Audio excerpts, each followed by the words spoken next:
Bienvenidos y bienvenidas. En esta microcápsula informativa conoceremos un poquito más o profundizaremos sobre recomendaciones para el diseño de la planeación didáctica, especialmente la docencia híbrida.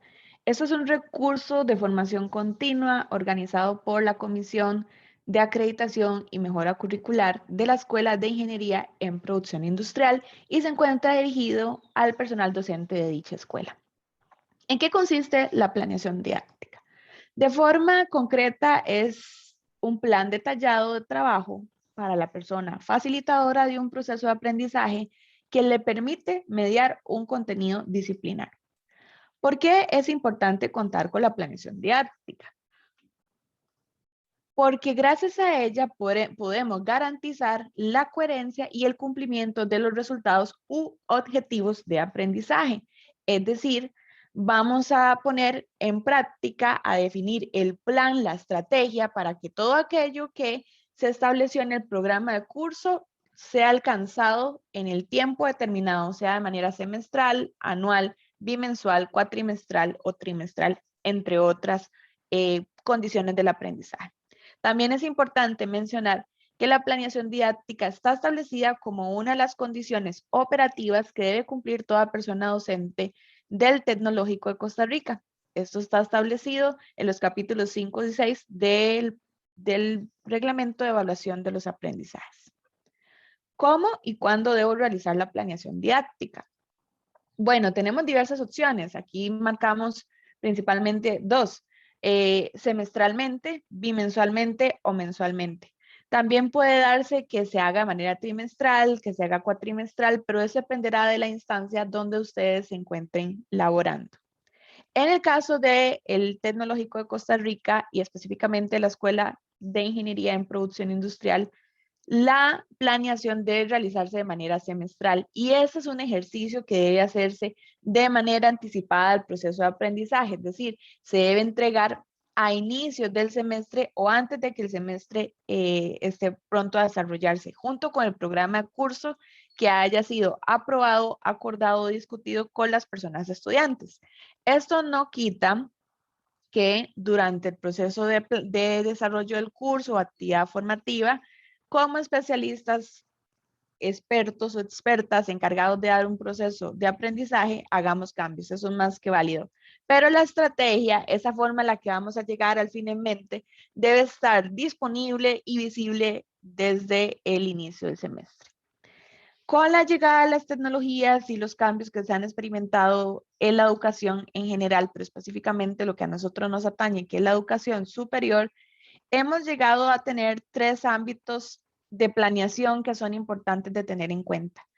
Ahorita nosotros tenemos procesos de diseño y planeación de lo que son las experiencias de mediación sincrónica, que es cuando damos una clase en vivo o live. También tenemos que hacer una planeación del espacio virtual de aprendizaje, que se refiere al lugar donde se hace el repositorio o se encuentra organizada la información que apoya el proceso de aprendizaje. Entiéndase por los dos que utilizamos más en Tec Digital, aunque pueden en el Tecnológico de Costa Rica. Entiéndanse como Tec Digital y Teams, aunque hay otras personas que pueden usar otros recursos. Y adicional a esto, también los recursos de trabajo remoto, que la búsqueda de materiales para que en aquellas instancias donde no hay una mediación sincrónica, sino que hay tareas y trabajo autónomo de parte de los estudiantes, brindemos los recursos de aprendizaje necesarios para impartir una clase. Por ejemplo, este es un recurso de trabajo remoto. Una persona lo observa, aprende y sobre esto podría eventualmente tener una actividad de evaluación asociada. ¿Qué implica? Que hacer todo un video no es un tema fácil, sino que hay que diseñarlo, generar el material de respaldo que va a permitir servir como materia de visualización a la hora de hacer la presentación, encontrar la herramienta con la que se va a hacer la entrega o el delivery del recurso, por ejemplo, si se graba en Loom o si se graba en Zoom. Todos estos materiales requieren una alta planeación.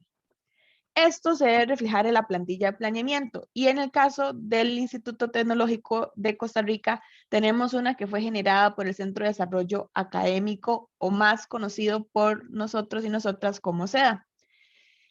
Vamos a hablar de 4 aspectos que lo componen y les recordamos amablemente que ustedes tienen a su disposición en el portafolio digital 3 versiones de la planeación o plantilla que ha trabajado o ha generado. Una que es la versión de la plantilla oficial que está en documento de Word editable, una segunda versión que está en formato de PDF interactivo y una tercera versión que es una versión explicativa donde ustedes pueden encontrar ejemplos de cómo llenar cada uno de estos aspectos. Aquí los vamos a detallar, los vamos a explicar de manera rápida, pero les invitamos a ir a Portafolio Pedagógico, revisar la información y si tienen alguna duda, emitirla a la Comisión de Mejora y Acreditación Curricular o en su defecto a la persona que lleva los procesos de asesoría académica de la escuela. Tenemos un primer aspecto que se refiere a los datos generales y el contexto del curso. Tiene información que se extrae principalmente del diseño de la carrera como tal, ¿verdad? O si no, del programa del curso. Entonces se pone el nombre del curso, la carrera o escuela a la que pertenece, en qué parte del plan de estudios se ubica, los créditos y horas semanales que están asignados para dicha materia, cuál es la duración en semanas. Normalmente nosotros manejamos 16 semanas.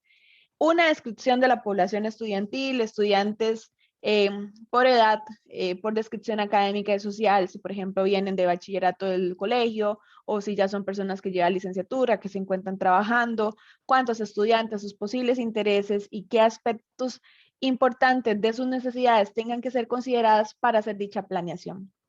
Además, se presenta la descripción general, se indica si el curso es teórico, práctico y de qué va el curso, es decir, qué es lo que se va a hacer o qué se va a tratar, porque es importante.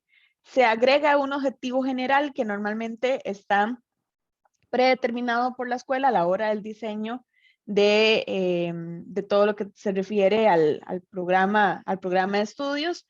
Esto está en el sílabus o programa curso.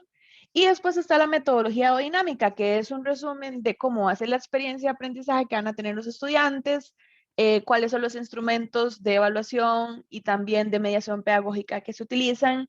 Y en el caso de aquellas personas que lo consideren prudente o pertinente, también pueden dar una evidencia o una descripción del tipo de ejercicio de la docencia que realiza, basándose en principios pedagógicos de las teorías de aprendizaje, entendido por prácticas constructivistas, conductistas, cognitivas, entre otras, incluso de la pedagogía crítica.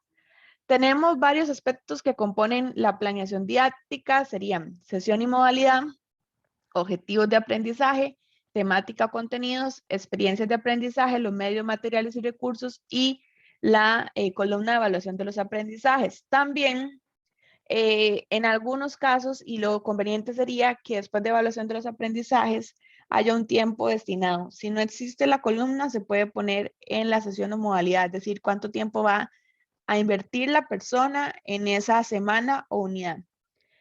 ¿Qué tenemos que poner cuando nos preguntan por sesión o modalidad? Bueno, hay que escoger si es una sesión sincrónica o asincrónica, si es modalidad presencial o si es modalidad virtual, y de la modalidad virtual se definen estas dos, si es asincrónica, sincrónica o ambas. Los objetivos de aprendizaje se refieren a las actividades o digamos las actividades o el propósito en mente que yo tengo que las personas deban cumplir al finalizar la experiencia de aprendizaje. Puede ser de la semana, de una unidad o de un gran contenido, pero deben tener las siguientes características. Deben ser claros y medibles, no deben ser idealistas, no deben ser vagos y sí deben ser objetivos que permitan a las personas alcanzarlos y evidenciarlos de manera que puedan ser medibles, observables y evidenciables por medio de instrumentos de aprendizaje como listas de cotejo, escalas o rúbricas.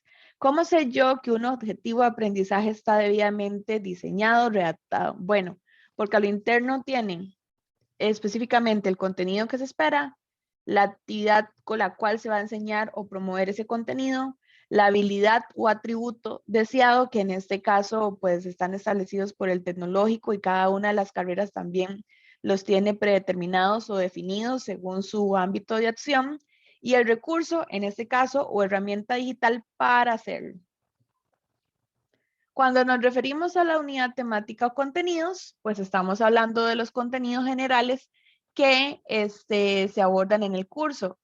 En las plantillas que ustedes tienen se hizo un pequeño cambiecito y la versión tiene primero la unidad temática y después los objetivos o resultados de aprendizaje, pero está bien en cualquiera de las dos opciones. Por otro lado, una cosa importante a tener en cuenta es que los objetivos de aprendizaje no tienen que darse necesariamente por semana o modalidad, sino que se definen por el alcance que estos tengan. Entonces, puede haber objetivos de aprendizaje en función de semanas, de unidades o de temáticas. Es decir, se pueden repetir a lo largo de la planeación. Idealmente, pues no hay que tener 10 objetivos de aprendizaje o resultados, sino que hay que tratar de concretizarlos en actividad, digamos, en un diseño clave que ojalá, dependiendo, ¿verdad? Esto es muy variable, no superen de 3 a 5 por curso. Ya eso sería muchísimo. Por otro lado, tenemos las experiencias de aprendizaje, que es el detalle de las actividades que se tienen a lo largo del curso. Esto implica, por ejemplo, trabajo grupal, de foros, participación en debates, elaboración de proyectos, aplicación e implementación de quizzes, pruebas cortas, exámenes, entre otros, ¿verdad? Y va a variar mucho por la modalidad que se utilice. Entonces, si estamos presencialmente, por ejemplo, debates o talleres o laboratorios, mientras que si estamos en la virtualidad podemos decir que se van a hacer mapas mentales con tal y tal propósito para abordar tal contenido, elaboración de videos, recursos multimediales, incluso pueden ser memes, infográficos, proyectos de investigación, ensayos, reportes, informes. En el caso de los medios, materiales y recursos, se indica cuáles son los materiales que va a utilizar la persona docente para mediar la experiencia de aprendizaje. Entonces, por ejemplo, Tech Digital, Teams, en el caso de plantillas especiales para investigación, informes, las plantillas, se adjunta el enlace, videos de YouTube, películas, cualquier cosa que apoye el proceso de aprendizaje que va a utilizar la persona docente. Y finalmente está la evaluación de los aprendizajes, que se refiere a que yo digo ahí específicamente qué instrumento de evaluación voy a utilizar para evaluar la experiencia de aprendizaje, llámense, ¿verdad? Lista, cotejo, rúbrica, escala u otro que ustedes puedan utilizar, y el atributo esperado más el porcentaje de distribución que utilizo. El atributo, trabajo en equipo, voy a evaluar en el foro o en el debate sobre regímenes políticos y lo voy a hacer por medio de una lista de cotejo. Y esto sería en general la información de la planeación didáctica. Recuerden que esta es una microcápsula y que lo que invita es a repasar un contenido que ya hemos visto previamente en sesiones formativas que han sido organizadas por, la Comisión de Mejora Curricular y Acreditación. También pueden ver dichas sesiones que han sido un poquito más largas y donde se han profundizado estas temáticas en los recursos que se encuentran disponibles en Tech Digital. Muchas gracias por su atención y les vemos en próximas microcápsulas informativas.